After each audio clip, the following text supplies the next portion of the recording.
Good afternoon. This week I'm going to start reading The Lion, the Witch and the Wardrobe.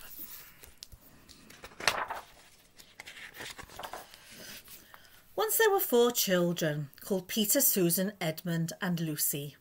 They were sent away from London during the Second World War to the house of a king, a kind old professor who lived in the country. On the first morning the children decided to explore the big house. It was full of interesting things and unexpected places. One room had a suit of armour in it. Another, all hung with green, had a harp in the corner. And one room was quite empty, except for a big wardrobe with a looking glass in the door. Nothing there, said Peter, and they all trooped out again, all except Lucy. Opening the wardrobe door, she saw several long fur coats hanging up, and immediately got in amongst them. As she went further in, she noticed to her surprise that the soft furs began to feel rough and prickly, just like the branches of a tree.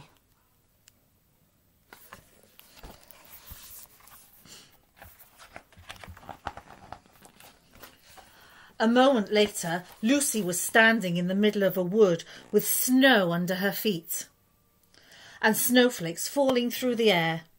Lucy felt a little frightened, but was very excited too.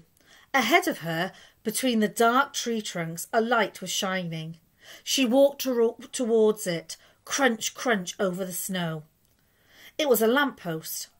As Lucy stood wondering why there was a lamp-post in the middle of a wood, she heard a pitter-patter of feet, and then a very strange person stepped out from amongst the trees.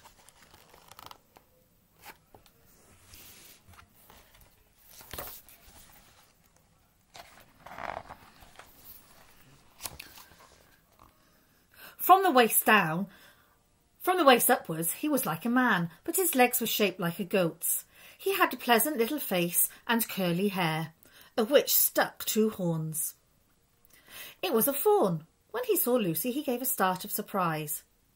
"Good evening," said Lucy. "Good evening," said the fawn. "Excuse me, but are you a daughter of Eve?"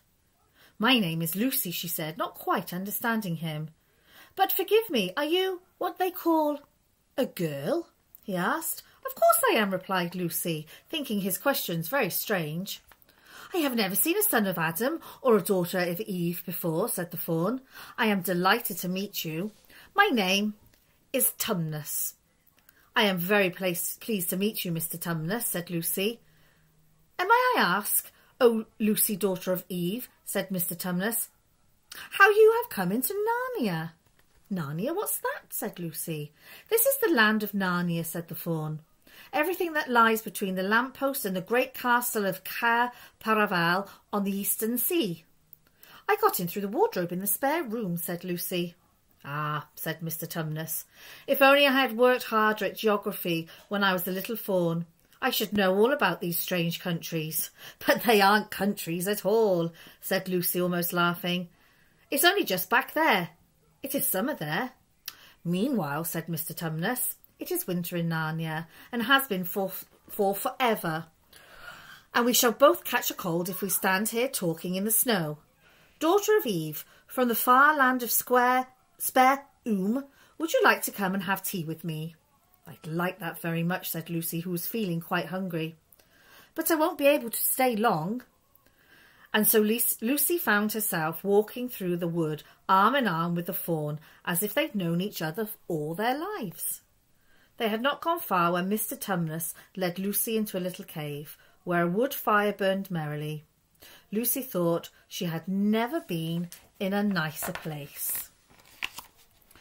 For tea there was a nice brown egg each, sardines on toast, toast with honey, and finally a sugar-topped cake.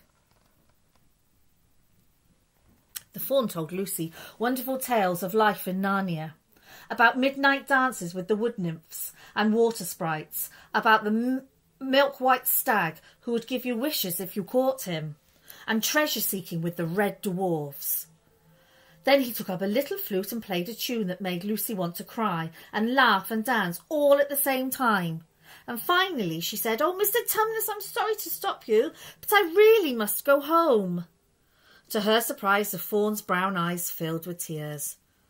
"Oh no, I'm such a bad fawn," he sobbed. Lucy put her arms around him and gave him her handkerchief. "No, you're not," she said. "You are the nicest fawn I've ever met." "But what have you done?" "I'm in the pay of the White Witch," Mr. Tumnus wept. "It is she that has Narnia under her thumb and makes it always winter and never Christmas. Just think of that." "That's awful," said Lucy. "But what does she pay you for?" "That's the worst of it," said Mr. Tumnus with a groan. "I had orders from her that if I ever saw a son of Adam or a daughter of Eve, I was to catch them and hand them over to her." "Oh, but you won't, will you, Mr. Tumnus?" said Lucy anxiously. "If I don't," he replied, "she'll wave her wand and turn me into stone so that we'll have a statue in her horrible house." "I'm very sorry, Mr. Tumnus," said Lucy, "but please just let me go home." "Of course I will," said the fawn. "I can't give you up to the witch, not now that I know you, but we must be off at once. The whole wood is full of her spies." So they hurried through the darkness back to the lamppost. Well, I hope you enjoyed that. Tomorrow I will continue with the story to find out what happens to Mr. Tumnus and see whether we can have any of the other characters introduced. I'll read the rest of the story during the week. I'll see you tomorrow. Bye.